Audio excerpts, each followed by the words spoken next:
Passenger थियो कि थिएन? के चाहिँ थियो अन्त अहिले हो? थियो यो त अब ठोकठा गरेर आज ठोकठा गरेर होइन ठोकठा गरेर मिलाउनु पाउँछ त्यो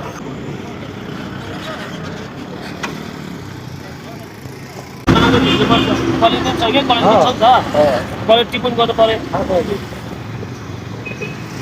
सब धक्का रहेछ ट्रकले चेक गर्दै 15 किलो बस धक्काले चेक गर्दै यो